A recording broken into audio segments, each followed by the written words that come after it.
Yeah, it's your boy Danny J. Quick, and I'm here with Kyron Silva.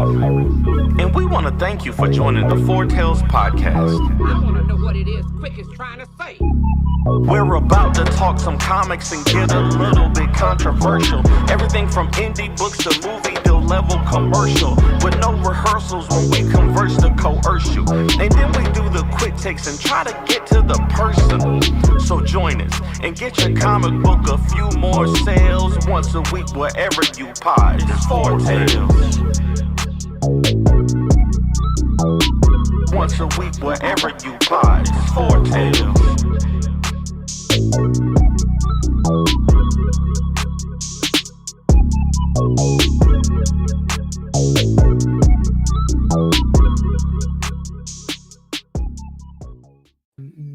Ladies and gentlemen, boys and girls, children of all ages, Towards Comics in collaboration, finally, after 2 weeks, with Four Wall Productions, respectfully brings to the 141st episode of the Four Tales podcast.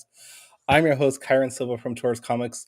Across the way is the lavender wordsmith of Ace Blade, the black jelly bean of... I was going to freestyle everything else, but I can't do it. Danny J. Quick. And together we are your two award-winning blurred comic creators here to help you find your next favorite comic. We are live on the Age Geekdom Network via Facebook, Instagram, Kick, Twitch, YouTube, and Danny's TikTok. So if you're listening or watching us live, thank you for your support. But don't forget to like, subscribe, share, and review this podcast. All your positive reviews, interactions help us reach a bigger audience. Danny, what's up, man? Hey, man. How you doing, Kyron, man? It's good to see you. It's good to see you. It's been 2 weeks since we've talked live like this. I was going to say, we talk almost every day. Like, I actually remember like not talking to you for like 3 days in a row, and it didn't feel right. Like it was weird. It's like, dang, what's up with Kyron? Is he okay? Am I okay? Why haven't I spoken to Kyron? What's going on? Yeah, actually, I've gotten a couple messages this week, or at least the last 3 days, be like, hey, you haven't been posting on social media. You all right? And yeah, I just don't feel like it. It's don't feel like it. Yeah. Just don't feel like it. Just don't feel like doing crap right now. Give me a minute. I'll be back probably next week to talk stuff. I mean, I got to, because we got 24 hours left in my Kickstarter. We've already hit goals, so we're refining there. But if you guys still want to get one of those coloring books, you still can go to the website, look up Tourist Comics coloring book. You'll find it there. But you got 24 hours starting now, so get your pledges in. Yeah, and maybe we can reach that first stretch goal. You literally launched the podcast, launched it at this time 2 weeks ago. Like it was, yeah, you're right. Literally, I was like, you're like, what are you doing? I'm just launching a Kickstarter that nobody knew I was going to do. That was the stupidest thing I've ever done. Congratulations on hitting your goal. But our guest might be able to tell you some better ways that you could have done this Kickstarter, honestly, because I don't think launching a surprise Kickstarter is the best way to do it. But you were successful. So who am I to say? Yeah.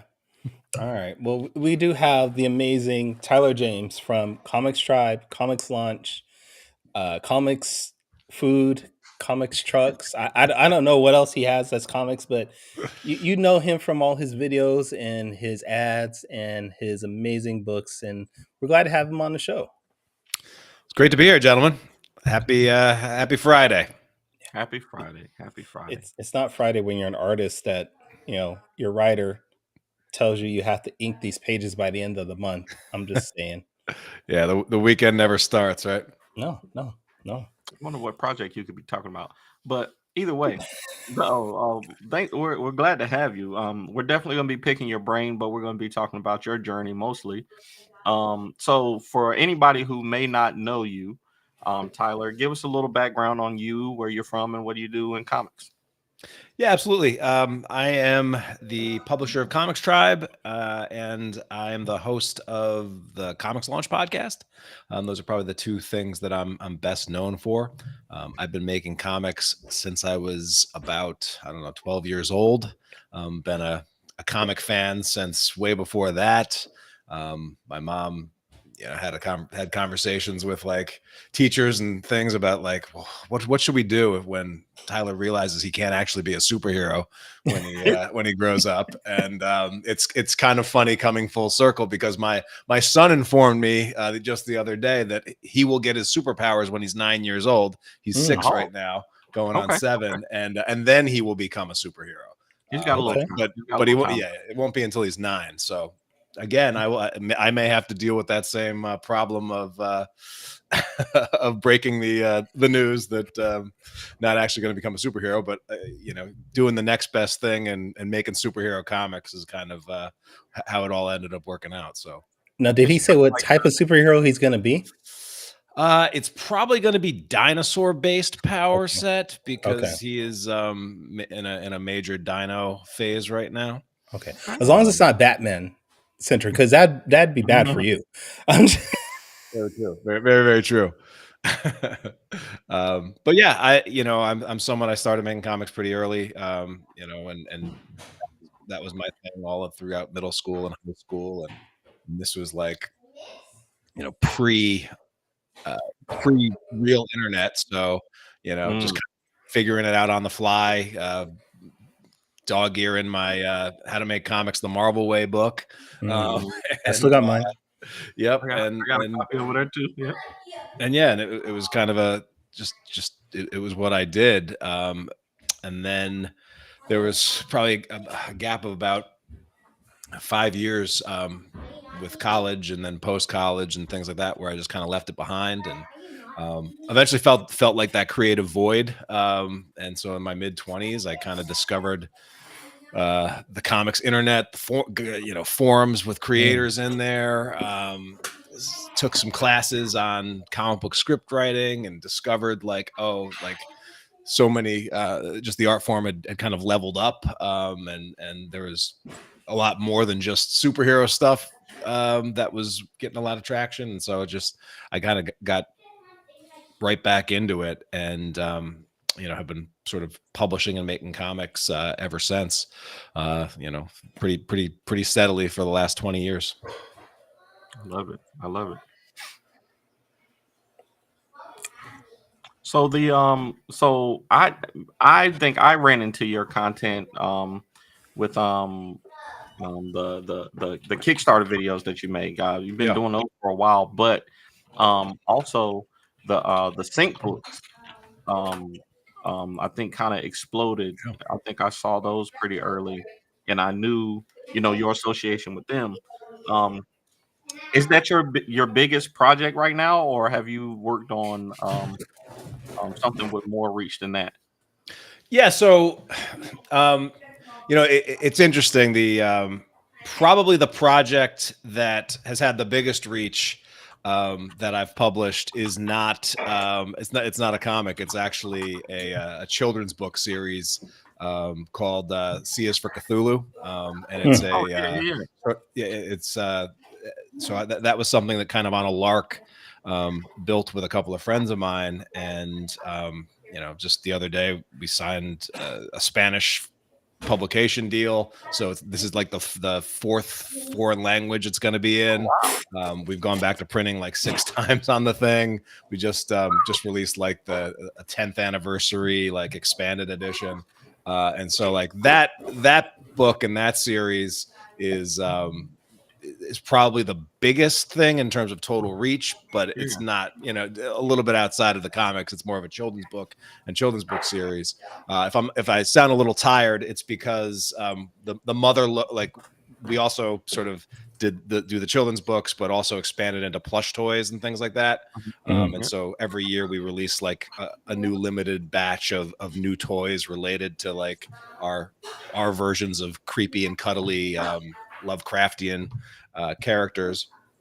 And so the mother load of plush toys landed today, and I've got one team that's shipping them out, but I also had to take stock of about 90 large boxes of half a dozen various plush toys, and drove a U-Haul truck a couple hours to get them into my warehouse and everything. And so, yeah, that was a lot. It was a lot of work.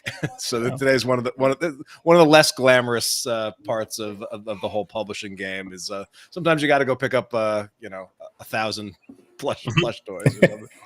But yeah, in terms of our comics series, Sync is definitely the one that we've sold the most copies of. It's our longest running series.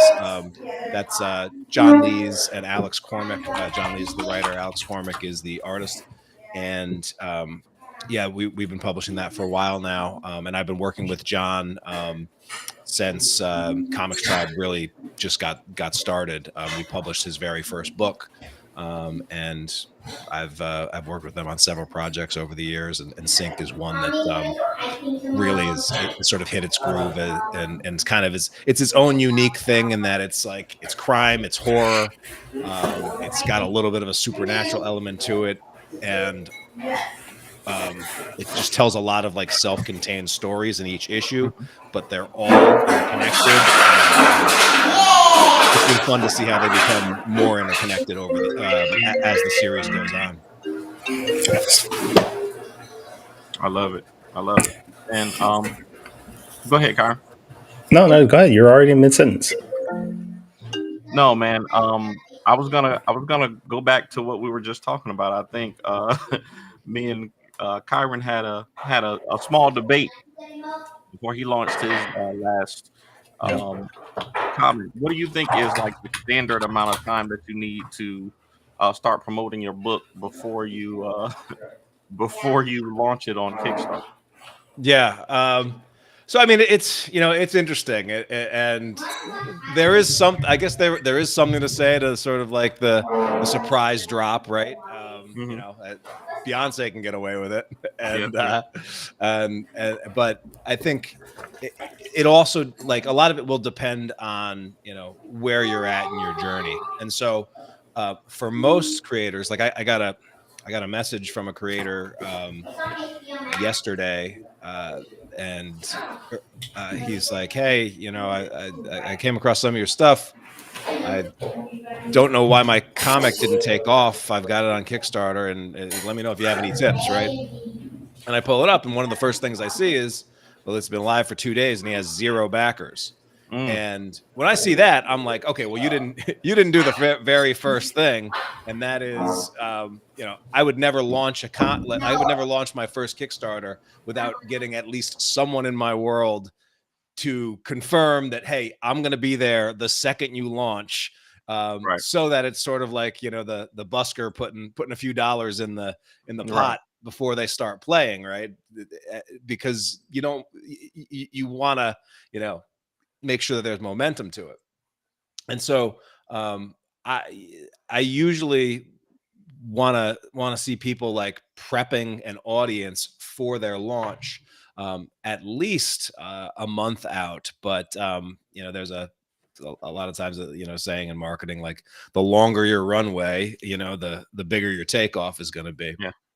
And so but at the same time, there are some creators, especially if you've been at this for a while, if you've been building equity into your Kickstarter account, you've got a ton of past backers, then a surprise drop that's going to notify hundreds, thousands of people that have supported you in the past. That might be the kind of thing where, hey, it could work. So it's not it's a terrible strategy or anything like that. And then also depending upon what else you have coming down the pipe, sometimes it's just hey, want to get this out because this is just one of a half a dozen things that I'm going to be doing this year. And one of the biggest trends I think we've been seeing in Kickstarter is that a lot of the old assumptions about how many launches would be too many launches for your audience, how many launches would burn out your audience, a lot of those have been sort of thrown out because there are creators that are literally launching every single month now, and sometimes multiple projects in a month. So yeah. And that could be good and that could be bad, especially if you're not able to handle that many projects going on at one time, I would assume. But absolutely, yeah, I think most of the creators that are launching with that volume have partnerships or are have teams, and and because, as you know, there's so much that goes into your basic Kickstarter launch. Yeah, it's too much work for for just one person to be juggling too many of those Yeah, things. it Okay. definitely is too So much what I'm work. hearing Tyler saying is that Danny didn't support me enough for my Kickstarter to be good. That's what I'm hearing. No, Danny's part no, of my sir. team. I was literally the first person to back your Kickstarter. I was your busker to literally say, "Hey, whatever it is that Kyron does, I'm gonna support it." You didn't even tell me about it. You didn't. I talk to you every day. We already said this, and you didn't tell me about the campaign until it was launched, and I still supported you. So don't even try that, sir. So again, Danny was the reason my Kickstarter didn't blow up so much. As I mean, I funded, I was fine, but no, Yeah, you got a point. I made a mistake, and it was a little bit like you said, Tyler, where I had a lot of projects coming up, and I just wanted to Yeah, get this done, get it yeah, out the way. There was a little bit of hubris in it. I was thinking, hey, maybe I can just drop this thing and see how much my fan base really will support me. yeah. You did it. Yeah, as creators, we learn these things. We learn what works, what doesn't work, and hopefully we grow from it, and next time do better. Yeah, yeah. I think, the fact that Kickstarter has rolled out things like pre-launch pages has has made it so that people do have something where they can, hey, I can set a specific target or a specific number, and and set goals around how many people are following my page even before I launch. And so I think I have seen more creators that are like, all right, I'm going to submit my project for review, but I might not be planning on launching it for a month or more now, which wasn't always the case, I think. And so so those pre-launch pages can be very effective, but at the same time, if you've got a big pipeline, if you've got a lot of projects coming, sometimes it's like, all right, it might not be the best launch day, but you still have, the however long you're going to run your campaign for to beat the drum about it. So, Now there's always been those. I don't want to call them myths because maybe they are real, but there's always been those things like, if you launch on a Tuesday, it works better. Or if you launch during certain times of the day, you have a better chance of funding. Do you follow those trends? Do you actually believe in those things, or is it just your preparation more than anything? I think a lot of that stuff. I mean, there's reasons behind it, and there's data behind it, and then some of it is also. I think if creators launched on a Tuesday the last time, we are creatures of habit. We also are very superstitious, and so like most of my campaigns have launched on a Tuesday, and most of my campaigns end at Friday on a midnight. But I've actually, I think I'm at 37 Kickstarter campaigns that I've managed with for myself and for collaborators that I've worked with. And I varied that start date, I varied that end date, and they all kind of work out. So, Tuesday does tend to be a pretty popular day, but my advice is, the best time to launch is when you're ready to launch and when your audience knows it's coming, and your audience is excited about it. You're ready to Audience back. knows it's coming. That right there, what you just said. I think we can. All right, we don't need Danny anymore. He's just Oh, We can close the book on that debate. They got a vicious Yeah, mute button over here. That's how he does. I just I get him back by taking 2 weeks off. It all balances out. But no, I think that's great, man. I think social media has changed so much in the time that I've been on here. And crowdfunding, especially, like, really, when I started making comic books, there was only the two sites. It was really only two sites to go to if you were serious about doing crowdfunding. And now there's a bunch of them. Yeah. And depending on who your audience is, sometimes one might be better than the other. depending on, your methods and how you reach people. One might do better than others. So I think there's a lot of trial and error that goes into especially comic book Kickstarters, because it's a niche thing still. Even though there's some big names on there now too, like even the smaller studios, the big two have done Kickstarters. So yeah. I just think that you have to, like you said, you gotta figure out what works for you. And that might take a little longer than you want it to. But then you also have folks like you that you can go to, and people in the community that you can lean on for that information. So is that why you started the Comics Launch brand, or is it? Yeah, I mean, so Comixtribe, one of the things that we tried to do to differentiate Comixtribe at our start was because when I started Comixtribe in 2011, we had no distribution. We'd been making I've been making comics for a while, but like weren't yet into comic book shops, and had only done a couple of conventions. But we were very passionate about like, hey, let's try to make a go at this, but let's also be very transparent about like what we're learning as a small press publisher. And so for about 5 years, myself and editor Stephen Forbes, like we were just putting out a ton of like comic related content on the website in the form of blog and other things. And in 2012, which is about a year after Comixtribe started, launched the first Kickstarter.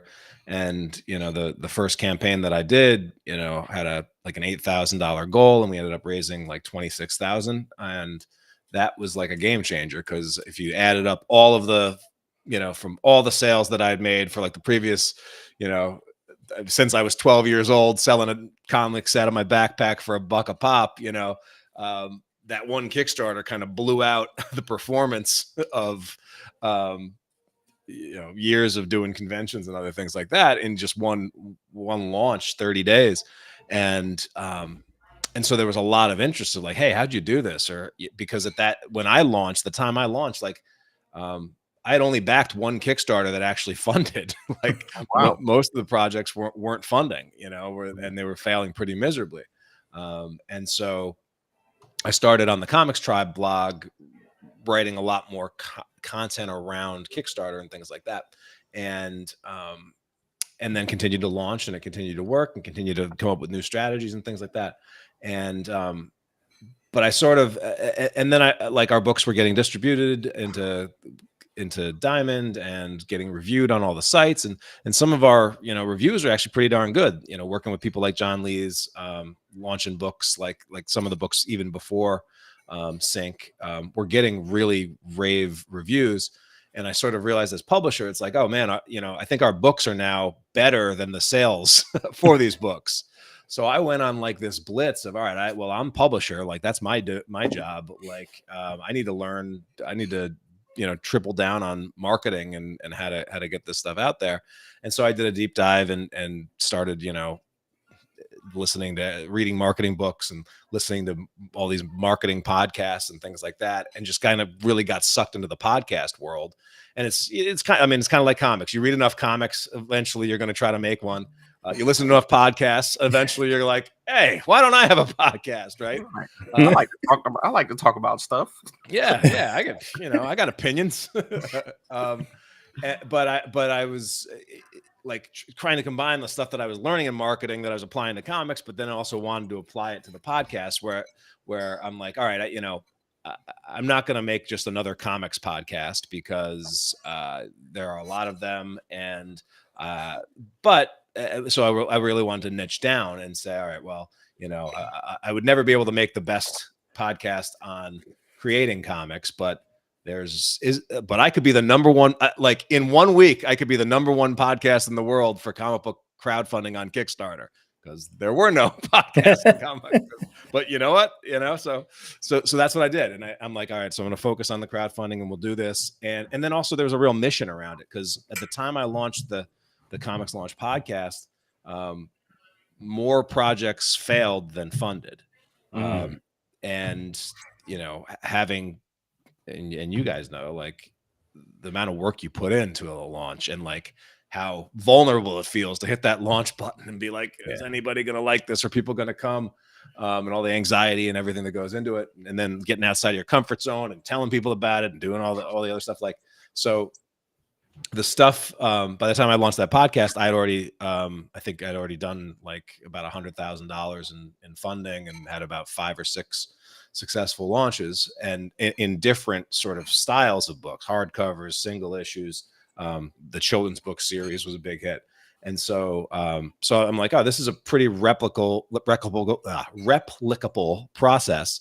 And then also but as someone that's not necessarily a systems guy by trait, like I'm like, oh, I can't keep reinventing the wheel every time I do this. Let me systematize how I approach like starting from scratch to getting a project funded, because I was doing different projects with different teams, in different sort of genres, in a couple different categories. But the basics of how you start from zero and go to fully funded, it's pretty similar. So I started focusing on the systems and teaching a lot of that stuff on the podcast. And then eventually was like, all right, let's, there are people that would be interested in going like a step, deeper. Let me see if I could put together like a comprehensive start to funded course that people could go through. And that sort of became the back end of the Comics Launch podcast, to have a course, some coaching, and a community behind it that could help support and fund it, and eventually that became when I left my I'd been sort of doing the building Comixtribe and doing the Comics Launch podcast as sort of like a side hustle, outside of working 9 to 5 at a pretty standard day job as an educational game designer. But I sort of had the opportunity. It was a good time to sort of part ways with the company that I'd been working with for 9 years, and just try to make this full-time publisher Comixtribe Comics Launch venture work. And I've been doing that ever since. It's been, I think, about 8 years now. So, wow. We have a comment here, or a question, I should say, from Chuck Pino. He says, what is your personal favorite duty when creating comics? What is my personal favorite duty when creating comics? I mean, I love working with really great creators, and then like coming up with a concept to like push them to take things up a notch. I think I'm pretty good at just finding concepts and hooks that make the stuff that we offer unique. So some of like the deluxe die cut hardcovers that we've done have used some pretty innovative things. I think the best thing about Kickstarter for an independent creator is, with the power of crowdfunding, you could actually score the funds to make like the kind of books that previously only like the highest end publishers out there could be able to make, because they'd have to sell 2,000, 3,000, 4,000 of those copies to pay for it. Well, with crowdfunding, you only really need to sell 300 to 500, and you can make like an ultimate deluxe hardcover with the foil stampings and the vellum, and as creative as you can get it. So that's one of the things that I really like doing is just, all right, the story inside is going to be great. What are these variant cover concepts that we can do that people are going to love? And so, with Sync, we've been doing, like, for our Kickstarters, we've been doing these really cool connecting covers. Right behind me here. So this was an Alex Cormack. Hold on, let me see if I can. But this is so for the last release, this is actually 4 covers that are each of the variants. And Yeah, and turns out when you offer a collecting cover series, a lot of the diehard collectors will get all 4 of the covers. That's a good idea. Sure I got helps. this Western comic that a connecting cover would go great with, even though my artist has already done 4 covers for it. Literally, I've drawn 4 covers. Only all 4? Last week. Only 4? I drew them all last week too. And they're all good. Yeah. I'm like, man, I want to use all these, but a connecting cover, that's a great idea. You're only on issue. We're only on issue 2. Hey, don't worry about that. We Yeah. got to do something for the collectors. Yeah. So coming up with those concepts it has definitely been something that I particularly like. And then I've just the last Kickstarter I did wrapped last month, which was called Oxymoron Killing Time. Mm-hmm. And this was an anthology, but I wanted it to be like a cohesive anthology, which is kind of a little bit of an oxymoron there. But it basically tells a complete story from start to finish. But there's like a total of 40 plus creators that are involved, and so, but it does tell one complete story. That adds some extra challenges though, and I just did like my 4th proofread this morning, and I caught like one little issue where like something one of the characters says in this particular story, because it was jigsawed here instead of at the beginning, well, it kind of contradicts something, and all of these, because it's an anthology, all the writers didn't have access to reading everybody else's stuff. So just taking a heavy hand with as editor and being able to catch all the stuff so that, hey, no contradictions in this thing from start to finish. And so that's one of the things that I've kind of enjoyed puppet mastering this thing to really make it even though it's an anthology and it's got so many different artists, so many different art styles, a lot of different writers with different voices, I think it's going to read very cohesively. And that's one thing that I like, because I'm hoping people, don't treat it like a lot of anthologies where like, I'll pick it up, I'll read a couple stories and then put it back and flip around or whatever. To see, I hope people like actually just get sucked into the story, even though it's all these different talents involved.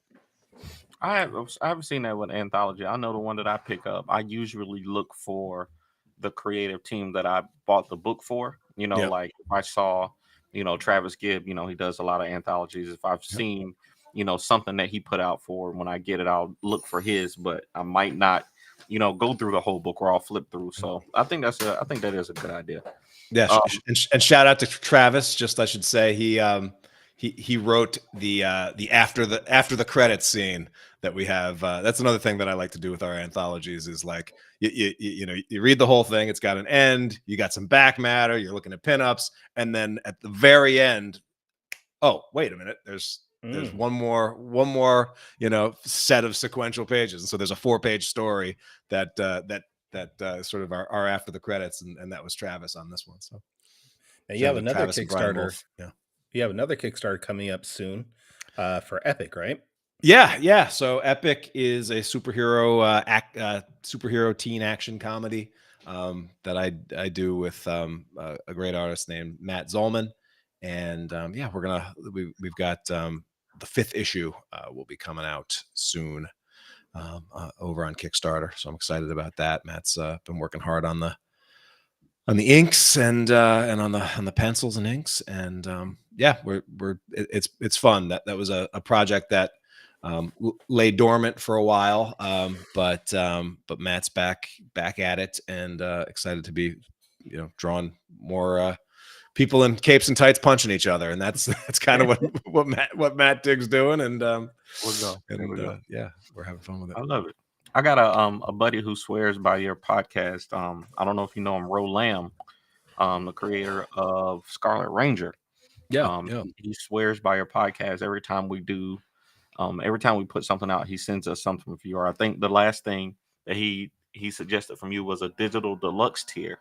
And he said that came straight for your podcast. So, I got Ace Blade #9 coming soon. And I'll definitely be going through all of your podcasts for some advice. Now that I've announced it, 2-3 months ahead of time, I can start building that following, and hopefully on that first day, get some backers in there. Yeah, well, I'm sure Kyron will be there, right? Nothing to say? Right? No, I'm not going to be there. This will be the first Ace Blade I don't back because he's an asshole. I was just saying, man. We got the guy on the podcast, so we might as well take his advice, right? I just thought about this. You're saying you're about to launch issue 9. Yeah. I haven't seen issue 9. I'm your editor in chief. How have I not seen the book that I'm supposed to be editor on? You have access to all of this stuff. You have to look, sir. You know what? We're gonna get on a call. We're gonna get on a call tomorrow, and we're gonna talk about this, man. Me, Brian. We need it. We need to discuss things. I just sent Brian the script of number 10. I just sent Brian the script of 10 today. Anyways, so Tyler. There's going to be a comics collaborators therapy podcast that we'll get you guys booked on. Work, right. Work some of those issues in the trust tree. We got to do it. We got to do it for sure. Right. So we have a couple more minutes before we do the quick takes, which will end our show. But I do want to go back to a little bit what you were talking about before, because you said you started with Comixtribe in 2011. Yeah. And if I'm not mistaken, I think I caught wind of your books in like 2012, maybe 2013 from Free Comic Book Day. So how did you go from 1 year just starting off to already pushing out stuff through Free Comic Book Day, around the nation? Like, how did that go about? Yeah, I mean, that was pretty cool. The ability to do a 50,000 copy print run of one of our books was definitely an interesting thing, and also a big lesson in like scale and things. So, but a lot of that is like a lot of that was timing and where Diamond was at that time. But so. The Kickstarter in 2012 was very, very helpful because it solved one of the problems that I think a lot of creators face when trying to like level up their distribution is, when you put a book out through Diamond, you have, and especially if it's going to be like a series, which is what they usually want. Sometimes, you might have to solicit and then print 2 or 3 issues of a series before that first Diamond check comes back your way. And so unlike the Kickstarter model where the creator gets the funds up front and then they can use those funds to pay the printer and pay all the bills on the back end, Diamond will give you an order and then you invoice them 30 days, and they'll pay usually 30 days or so after they receive the books from you. And so the nice thing about having that Kickstarter and that first Kickstarter that kind of overfunded and did pretty well is that we had some money in a bank account for the first time as a comic book creator. And that allowed us to sort of scale up a little bit. It's like, okay, well, there's enough money here to print these books, but we also, while we're waiting, we can green light getting into Diamond and getting some of these books, these other copies printed, knowing that we have enough in the coffers to float and keep things afloat for a while. So that was big. And then with Diamond, the nice thing about Diamond with their Free Comic Book Day program is that they do open it up to any publisher within their network can submit a book and apply to be a part of it. In the early or when we were in it in 2013, 14, and 15, they accepted, I think, between 50 and 60 books, and the event was getting bigger and bigger and bigger. In recent years, they've pared it down, so it's actually a lot more difficult to be accepted. But they've also tried to be more discreet about having most of the books be family friendly and things like that. So I believe it's tougher to have a book accepted for a free comic book day now, but it still happens. There are still creators that are able to get books in there, and the cool thing about it is, and that most people probably don't realize, is like when you're printing 50,000 copies of a book, the cost per book gets to be around 13 cents, 13 to 14 cents. And Diamond would buy them for 20 cents. So even if you're making 7 cents per book, it was still like it was breaking even or doing a little bit better than breaking even at that volume. And so it also wasn't like we were going into the hole massively to produce those books. Did have to have a I mean, it is still had to have room on the credit card to float 13 grand or 15 grand or whatever it was for that print run. But the other nice thing is like most of the books were being printed by the same printer. And they sort of had it so like we're going to print with them, and they're just going to ship all the books to Diamond like together. So there was some ways to save a little bit. So it was less difficult than it might have been otherwise. But that was a kind of a cool opportunity to just get a massive amount of our comics out there into the world and see pictures all over the internet and people talking about it and taking pictures. And we try to do some cool things like put a contest in the backs of some of our free comic day books to also build our email lists and other things like that. So did a lot of experimenting with that, but definitely a great opportunity to just get a wider reach tapping into that event. I love it. I gotta definitely scale to ordering more than 100 comics at a time, because those numbers definitely fall the more you can order. So I think that's dope, man. Thanks for coming on the show, man. But before we go, we have to do quick takes, man. We have to do quick takes. All right. One of my favorite things, one of my favorite moments of the week. Kyron, I'm ready when you are. All right.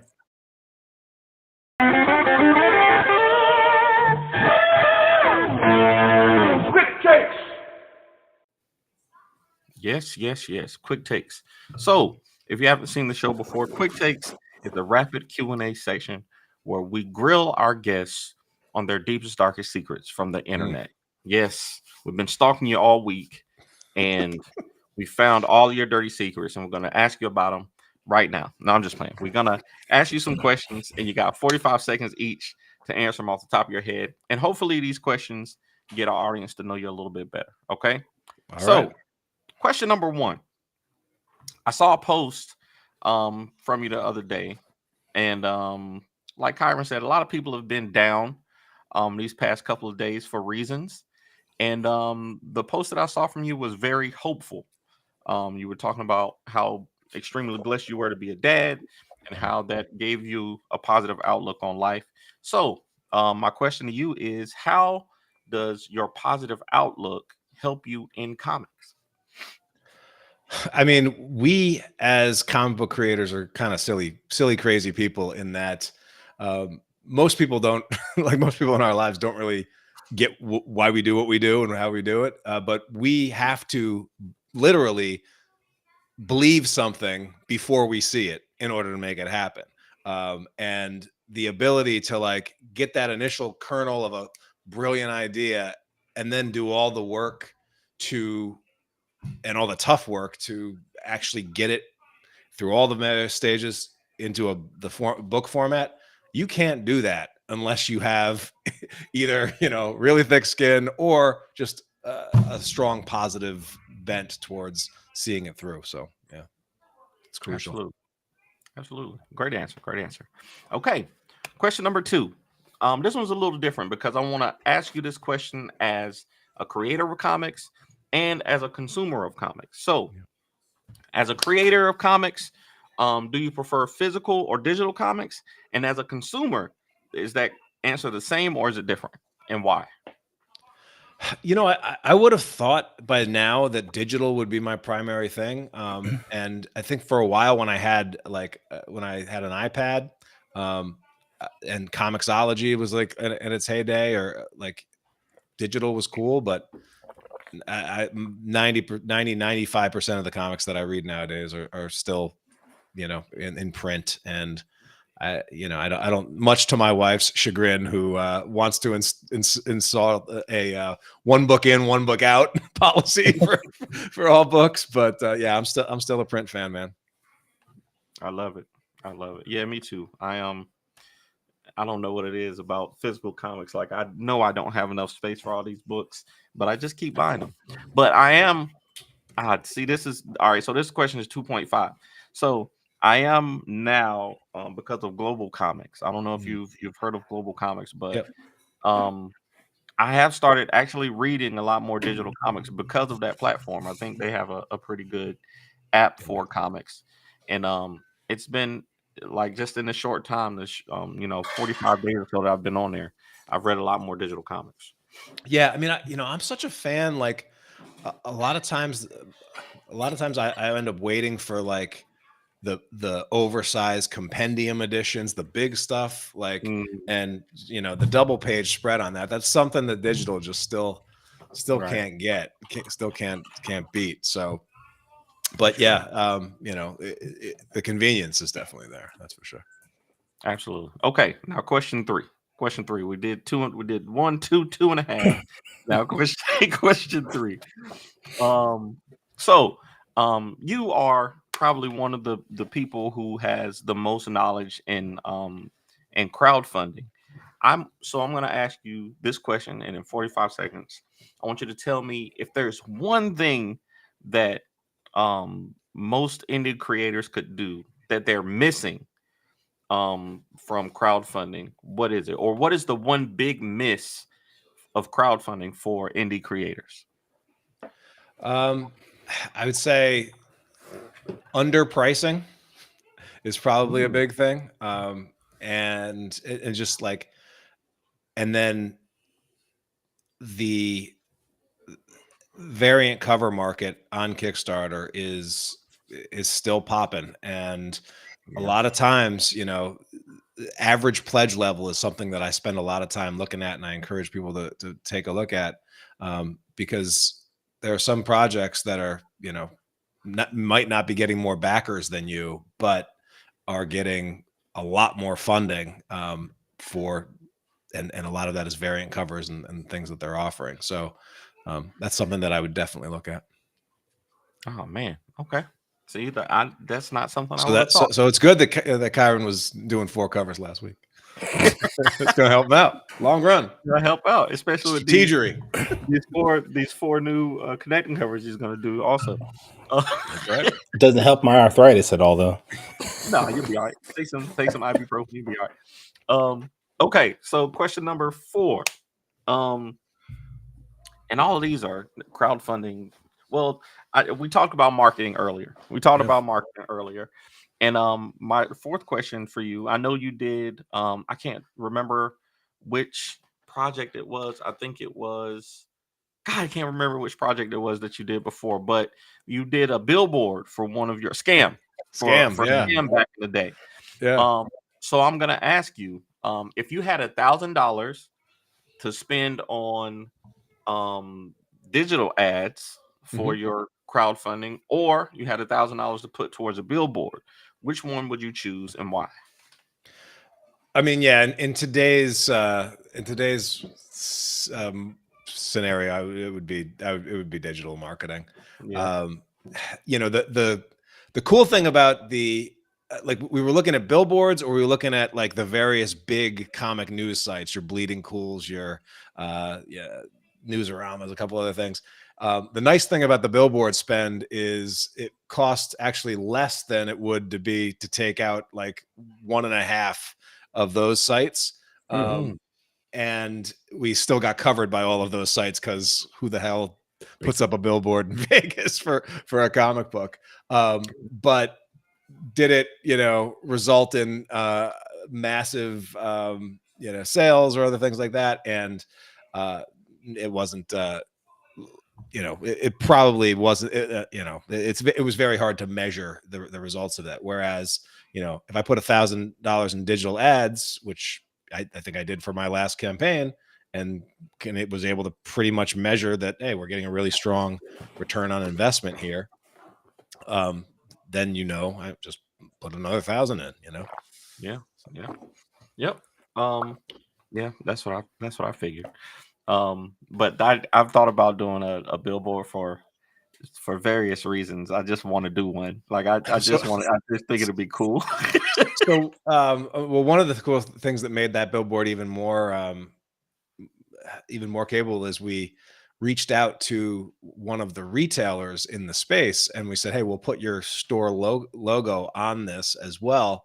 And just all you have to do is buy, an F ton of copies of the book through Diamond, and we'll give you space, because we're advertising our comic, but get it at it, and then we put that logo there. So sometimes finding other partners to go in on something like that is a way to lower the cost a little bit too. Absolutely, great idea. All right, so for the fifth question, we always get our guests to do a top 5 list off the top of their head. I do another show called Top 5 Live every Tuesday, and for that show we just have a random top 5 list that we center the show around. So for your top 5 list, I'm going to ask you specifically for comic books.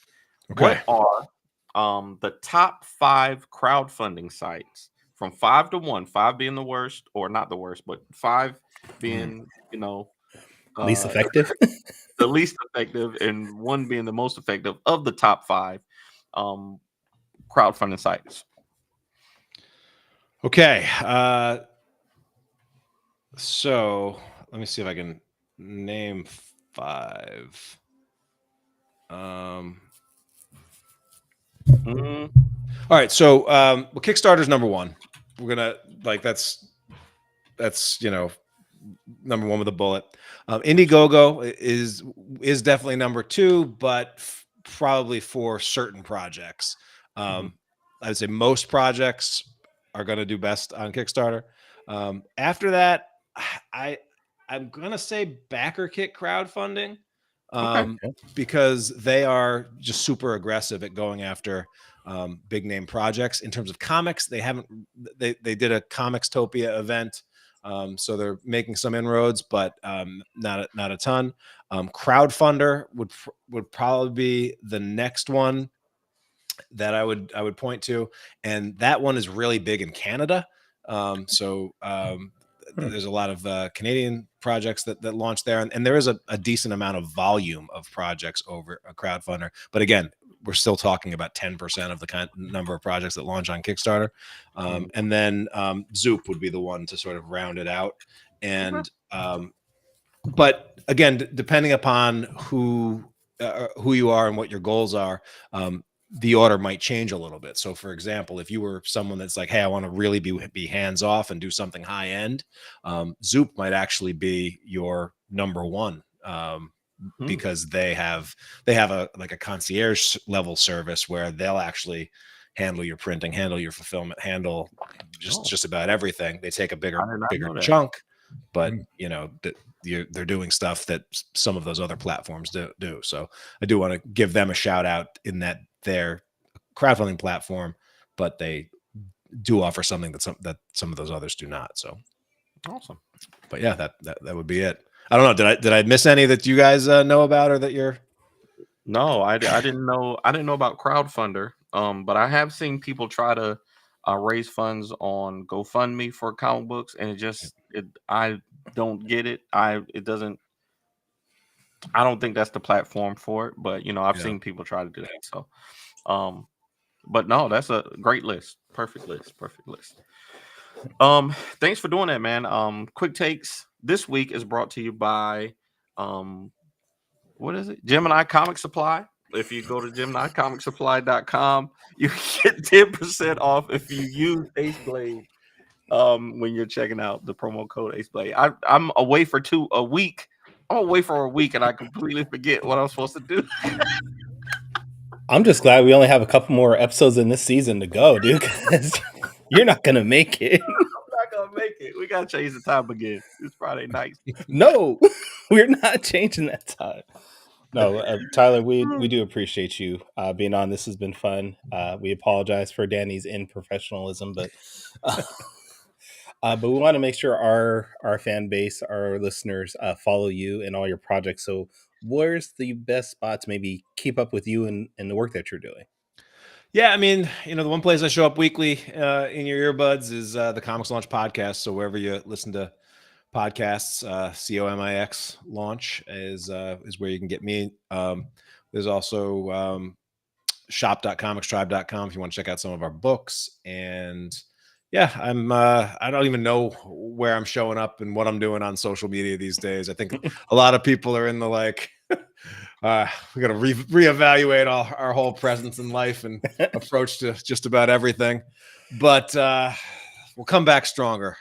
That's my. I'm gonna stick with that optimism that Danny called out, and even if I don't always feel like it, like, as I said in that post, my son is the reason I get up in the morning, literally because he's jumping on us at 6:30 every day. But we got to model.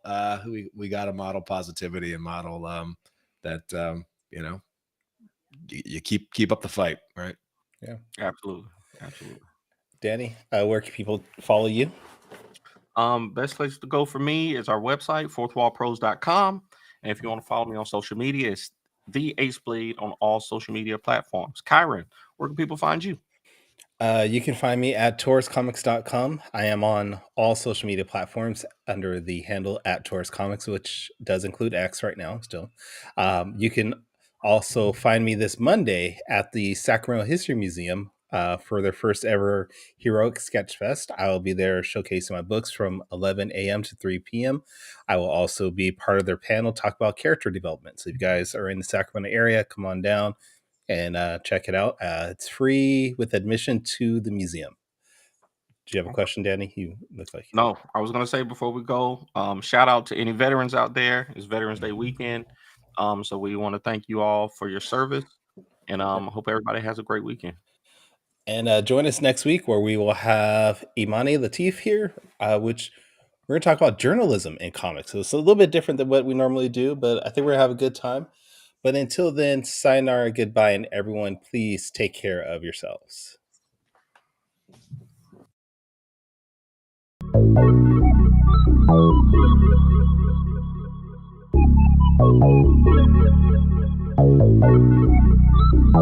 want to know what it is Quick is trying to say.